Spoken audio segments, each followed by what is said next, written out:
สบายดีท่านผู้ชมที่เคารพทุกท่านนับตั้งแต่อดีตจนถึงปัจจุบันบ่ว่าจะเป็นระยะสงครามโลกครั้งที่1สงครามโลกครั้งที่2และก็ระยะสิ้นสุดสงครามเย็นหรือว่าระยะสงครามเย็นก็แล้วแต่ท่านผู้ชมอเมริกานั้นถือว่าเป็นประเทศหัวหอกหรือว่าเป็นประเทศหัวจักลักแรงที่มักออกมาประกาศและข่มขู่ประเทศต่างๆว่าห้ามมีอาวุธนิวเคลียร์ไว้ในครอบครองเหตุผลที่สหรัฐอเมริกาได้ออกมาประกาศห้ามบ่ให้ประเทศต่างๆมีอาวุธนิวเคลียร์ไว้ในครอบครองนั้นก็เพราะว่าอเมริกาให้เหตุผลว่านิวเคลียร์นั้นเป็นภัยคุกคามต่อความมั่นคงนิวเคลียร์นั้นหรือว่าอาวุธนิวเคลียร์นั้นเป็นภัยคุกคามต่อสันติภาพโลกและเป็นภัยคุกคามต่อประเทศอื่นนั่นเองท่านผู้ชมเพราะฉะนั้นในระยะหลังๆมานี่อเมริกาก็พยายามห้ามปรามหรือว่าไปห้ามประเทศนั้นประเทศนี้บ่ให้มีการผลิตอาวุธหรือว่ามีอาวุธนิวเคลียร์ไว้ในครอบครองนั่นเองท่านผู้ชมบ่ว่าจะเป็นเกาหลีเหนือปากีสถานอินเดียจีนล่าสุดก็เป็นประเทศอิหร่านเป็นต้นอิหร่านนั้นอเมริกาเองก็ได้ออกมาประกาศห้ามโดยเฉพาะอเมริกามักออกมาประกาศห้ามอิหร่านว่าห้ามบ่ให้อิหร่านนั้นพัฒนาโครงการอาวุธนิวเคลียร์ถึงแม้ว่าโครงการนิวเคลียร์ของอิหร่านนั้นเป็นโครงการผลิตพลังงานนิวเคลียร์เพื่อสันติหรือว่าหับไส้ทางด้านพลเรือนก็แล้วแต่อเมริกาเองก็ออกมาห้ามประเทศอิหร่านและก็ปัจจุบันนี้อเมริกาก็ใช้เหตุผลดังกล่าวนี้ไปโจมตีประเทศอิหร่านนั่นเองท่านผู้ชมแต่เป็นที่น่าสังเกตว่าประเทศที่ไปห้ามประเทศนั้นประเทศนี้บ่ให้มีอาวุธนิวเคลียร์ไว้ในครอบครองและก็บ่ให้มีโครงการผลิตพลังงานนิวเคลียร์เพื่อสันติแต่ประการใดนั้น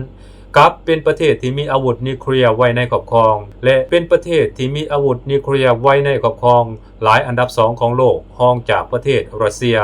พร้อมกันนั้นก็ยังเป็นประเทศเดียวที่มีอาวุธนิวเคลียร์และก็เคยใช้อาวุธนิวเคลียร์ไปทำลายประเทศอื่นประเทศนั้นก็คงจะเป็นประเทศอื่นไปบ่ได้ท่านผู้ชม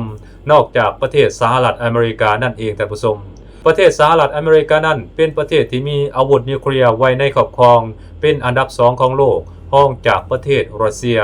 พร้อมกันนั้นสหรัฐอเมริกาเองก็เป็นเพียงประเทศเดียวที่ใช้อาวุธนิวเคลียร์ไปโจมตีประเทศอื่นหรือว่าถล่มประเทศอื่นโดยเฉพาะแม่นถล่มประเทศ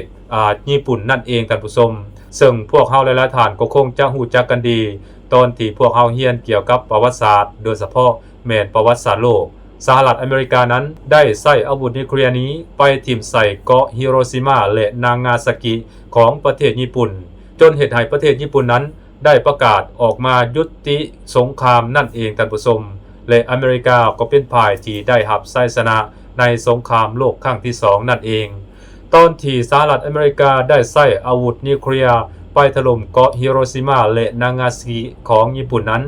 ก็เฮ็ดให้พลเมืองของญี่ปุ่นนั้นล่มตายเสียหายเป็นจำนวนบ่น้อยพร้อมกันนั้นก็เฮ็ดให้บรรดาพื้นฐานโครงหลังของญี่ปุ่นนั้นโดยเฉพาะแม่นพื้นฐานโครงหลังที่รับใช้ทางด้านพลเรือนนั้นต่างก็เสียหายหนักหน่วงไปตามๆกันอันนั้นคือสิ่งที่สหรัฐอเมริกาออกมาประกาศห้ามแต่ในทางปฏิบัติมีเพียงประเทศเดียวเท่านั้นโดยเฉพาะแม้สหรัฐอเมริกานั้นใช้อาวุธนิวเคลียร์ส่วนว่าประเทศอื่นบ่ว่าจะเป็นรัสเซียเกาหลีเหนือปากีสถานอินเดียและประเทศจีนต่างก็มีอาวุธนิวเคลียร์ไว้ในครอบครองแต่บรรดาประเทศเหล่านี้นั้นก็บ่เคยใช้อาวุธนิวเคลียร์นี้ไปโจมตีประเทศอื่นหรือว่าไปหุกคานประเทศอื่นจักเทื่อพวกเขามีอาวุธนิวเคลียร์ก็เพื่อไว้ป้องกันตนเองและก็เพื่อไว้ป้องปรามประเทศอื่นโดยเฉพาะประเทศที่เป็นศัตรูกับพวกเขานั้นบ่ให้เข้ามาหุกคานและยึดครองประเทศพวกเขานั่นเองท่านผู้ชมพวกเขาบ่ได้มีอาวุธนิวเคลียร์ไว้เพื่อหุกคานหรือว่าโจมตีประเทศอื่นดังที่อเมริกากำลังกระทำอยู่ในปัจจุบันนี้พร้อมกันนั้นมาฮอดเวลานี้อเมริกาเองก็ยังได้ช่วยเหลืออิสราเอลให้มีอาวุธนิวเคลียร์ไว้ในครอบครองประมาณอยู่200กว่าหัวท่านผู้ชมอันนั้นคือสิ่งที่อเมริกากำลังปฏิบัติและกระทำอยู่หมายความว่าสหรัฐอเมริกานั้นพร้อมที่จะสนับสนุนและให้ความช่วยเหลือประเทศพันธมิตรของตนเองบ่ว่าจะเป็นอยู่ยุโรปและอยู่ตะวันออกกลางให้มีอาวุธนิวเคลียร์ไว้ในครอบครองถึงแม้ว่าบรรดาอาวุธนิวเคลียร์เหล่านี้จะเป็นภัยคุกคามต่อประเทศเพื่อนมิตรหรือว่าประเทศเพื่อนบ้านของประเทศอิสราเอลหรือว่าเป็นภัยคุกคามต่อความมั่นคงหรือว่าเป็นภัยคุกคามต่อเสถียรภาพในภูมิภาคตะวันออกกลางและยุโรปก็ตามอเมริกาบ่สนและอเมริกาเองก็ตั้งหน้าตั้งตาที่จะ ขยายโครงข่ายอาวุธนิวเคลียร์ของสหรัฐอเมริกาให้ครอบคลุมในขอบเขตทั่วโลกแต่ในกรณีที่ประเทศอื่นต้องการมีอาวุธนิวเคลียร์ไว้ในครอบครองหรือมีโครงการอาวุธนิวเคลียร์เพื่อสันติหับใส่ทางด้านพลเรือนนั้นอเมริกากลับโดดออกมาห้ามปรามและเข้าไปโจมตีหรือว่าโค่นล้มระบบการปกครองของประเทศเหล่านั้นโดยการให้เหตุผลว่าประเทศเหล่านี้กำลังอยู่ในขั้นตอนการผลิตอาวุธนิวเคลียร์หรือว่ากำลังอยู่ในขั้นตอนจะมีอาวุธนิวเคลียร์ไว้ในครอบครองนั่นเองท่านผู้ชมซึ่งสิ่งดังกล่าวนั้นมันเคยเกิดขึ้นแล้วกับบรรดาประเทศอยู่ในภูมิภาคตะวันออกกลางและประเทศอยู่ในแอฟริกาบ่ว่าจะเป็นประเทศลิเบียประเทศอิรักประเทศซีเรียและก็ประเทศอิหร่านเป็นอันดับถัดมานี่เองท่านผู้ชมซึ่งพวกเราจะสังเกตเห็นว่าในทางทฤษฎีกับภาคปฏิบัตินั้นการกระทำของอเมริกานั้นมีการกระทำแตกต่างกันอย่างสิ้นเชิงท่านผู้ชมทั้งหมดทั้งมวลที่สหรัฐอเมริกาได้เหตุหรือว่ากระทำลงไปนั้นก็เพื่อต้องการยึดครองหรือว่าต้องการได้เปรียบประเทศอื่นนั่นเองท่านผู้ชมหมายความว่าสหรัฐอเมริกานั้นบ่ต้องการให้ประเทศอื่นก้าวขึ้นมาเทียบรัศมีกับประเทศของตนเองและก็ประเทศพันธมิตรของตนเองได้นั่นเองท่านผู้ชม